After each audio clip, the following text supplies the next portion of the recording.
Hello, my name is Sara Poslaiko. I am honored to have been chosen to present my DMP project to you today. My project, titled Emerging Adults Living with Diabetes, the Transition Process, was made possible with the expertise and assistance of my major professor, Dr. Eileen Cormier. Thank you, Dr. Cormier, for everything.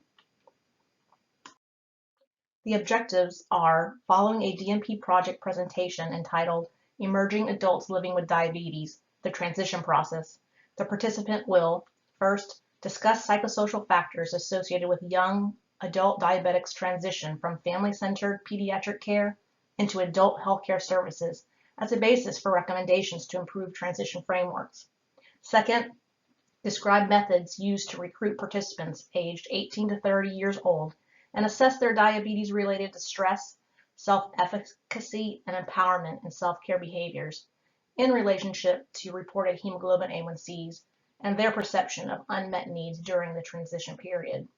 And third, discuss the project findings and implications for practice in terms of educational interventions to close the knowledge gap, improve continuity of care, and address psychosocial factors that affect self-care for emerging adults living with diabetes. Diabetes mellitus is a worldwide problem. In fact, it is the second leading cause of non-communicable, non-curable disease. Every nutritional choice for people living with diabetes could result in alterations of blood sugar levels. The spectrum of blood sugar affects all organ systems, making diabetes a complex problem and an important public health issue, manifesting in serious global losses to individuals, populations, societies, and health systems. Prevalence rates are rising with an increasing incidence in young people under the age of 20.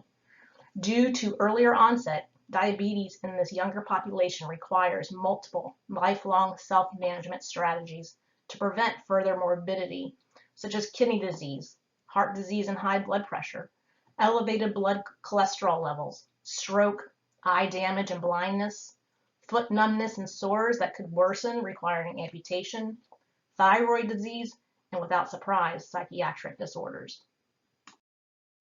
Research suggests that as emerging adults living with diabetes progress into independent life, behavioral and psychosocial factors increase the risk of adverse health outcomes. Emerging adults' inexperience in dealing with novel psychosocial stressors can be overwhelming and make diabetes self-management a challenge. With newfound rights of freedom, emerging adults are subject to influences in the context of their personal lived experiences that includes adjustment demands associated with leaving home, loss of supervision from parents and other adults, assuming responsibilities for self-care and engagement with the healthcare systems, and increasing control over social activities, dietary habits, and alcohol consumption. Healthcare providers and systems of care should address psychosocial factors that influence emerging adults' transition processes and tailor interventions to provide this population with what they need to be successful in managing their disease. Regrettably, a lack of healthcare transition protocols to guide providers caring for this vulnerable population predisposes them to acute and chronic complications of diabetes. It is for this reason the American Diabetes Association called for research focused on gaining a better understanding of key psychosocial factors influencing the transition of emerging adults with diabetes into adult health care.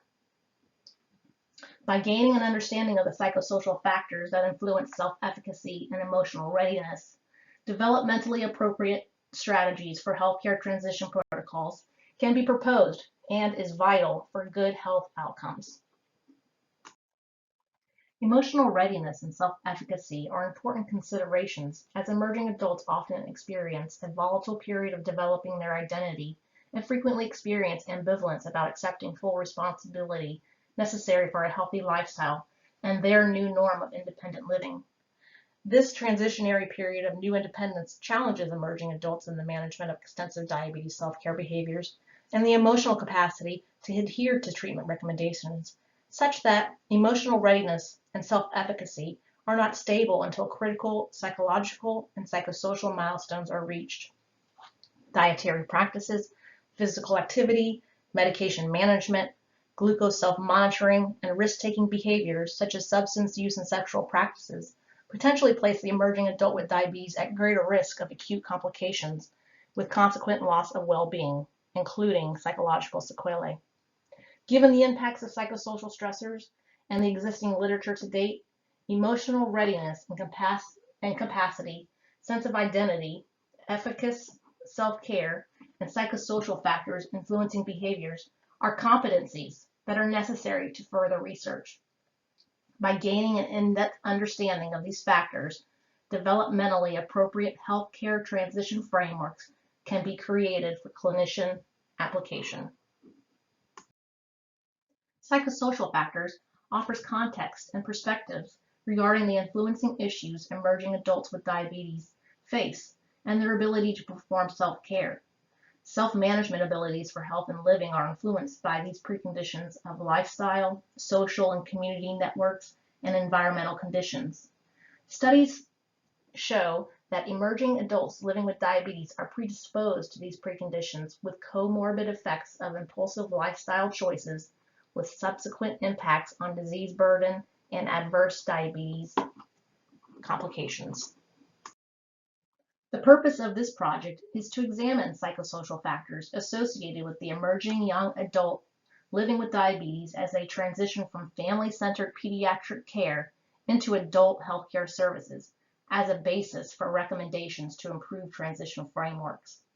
With this transition, new responsibilities combined with developmental psychosocial influences can have devastating effects of diabetes sequelae.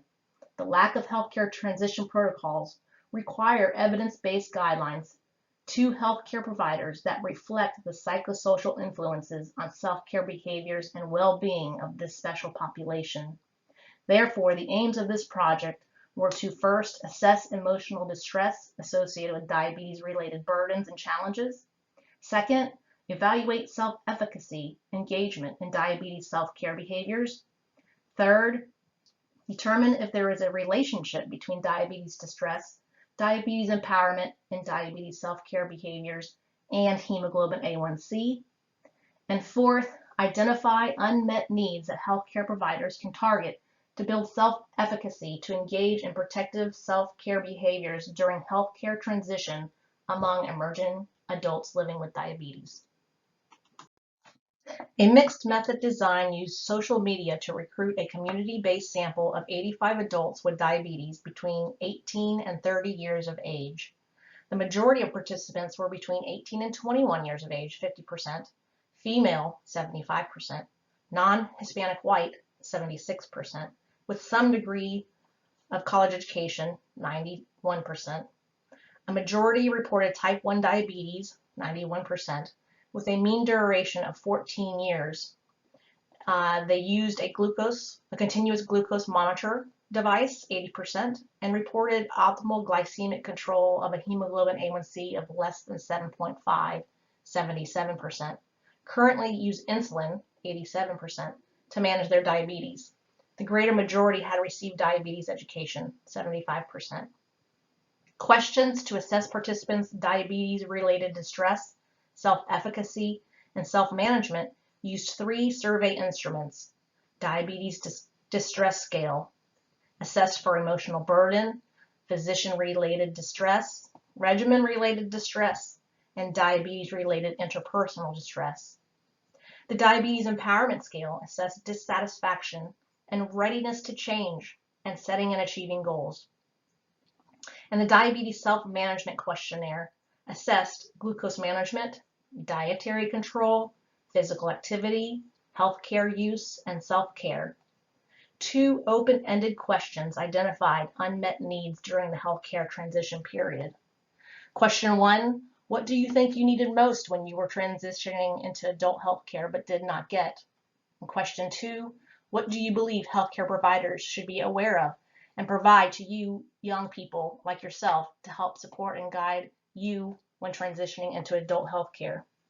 Lastly, the relationship between the 3 diabetes scales and the last reported hemoglobin A1C was provided.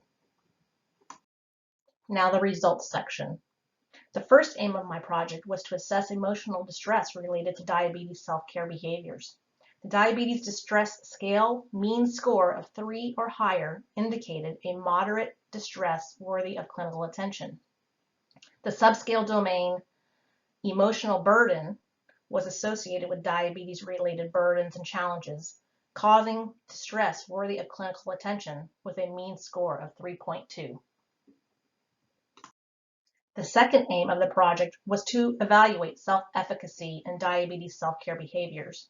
The Diabetes Self-Empowerment Scale scored between 1 and 5, with a higher score indicating a stronger empowerment. The Diabetes Self-Empowerment mean score was 4.25. Diabetes Self-Management Questionnaire scored between 0 and 3, with items being reverse negatively worded and then transformed into a score with higher values being indicative of more effective self-care. The overarching rating of self-care is considered a sum scale with a lower value indicating more effective self-care. The overarching self-care sum scale mean score was 0.39. Overall, participants scored a high level of self-empowerment with a belief that their diabetes self-care was not poor, which reflected participants knowing what part of their diabetes they are dissatisfied with and are motivated to change by developing a workable plan while overcoming barriers. Aim 3 was to determine if there is a relationship between diabetes distress, diabetes empowerment, and diabetes self-care behaviors and hemoglobin A1C. A Welch two-sample t-test with a 95% confidence interval was calculated for each instrument's subscales. Emotional burden, physician-related stress, regimen-related stress, and the overarching self-care demonstrated a strong relationship with hemoglobin A1C.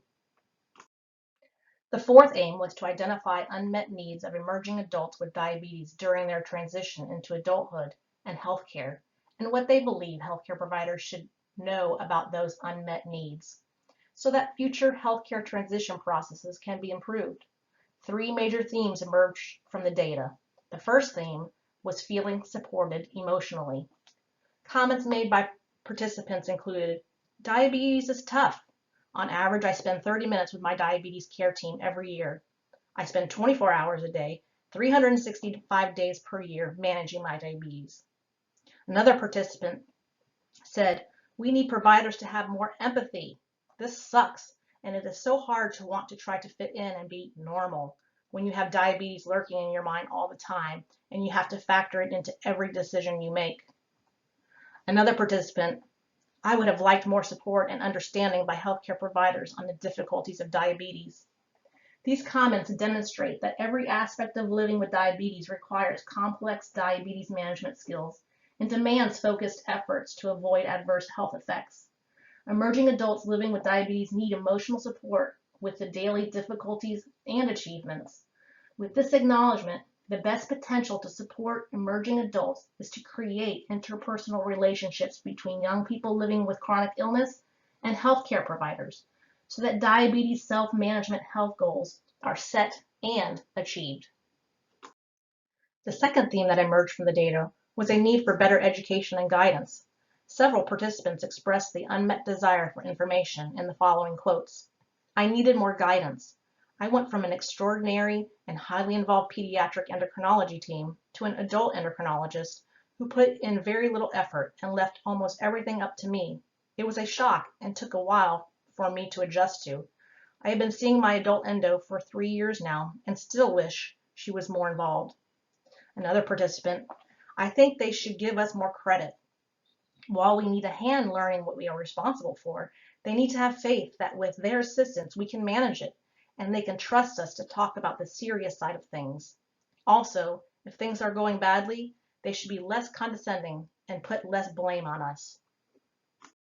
Continued results for better education and guidance. A third participant states, "It was hard to make educated and informed decisions on what type of insurance that would best suit me and my diabetes in regards to overall out-of-pocket pays, co-pays, seeing specialists, getting eyes and teeth checked well enough, and also having difficulties with insurance companies for not giving enough supplies that I needed."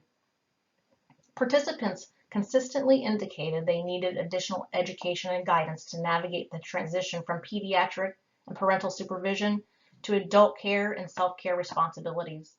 Participants highlighted the need for information on how to find a good diabetes practitioner and what to expect from them, the need for navigating health care systems, including information on specific nuances of health insurance and the need for an instructive, solution-focused guidance on differing self-care behaviors that are realistic, whether at work, school, or home.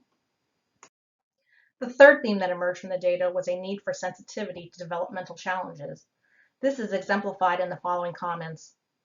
First, that we can have busy lives, non-stop lives, and one of our biggest challenges is finding the time and taking pause to prioritize self-care in general, which includes type 1 care.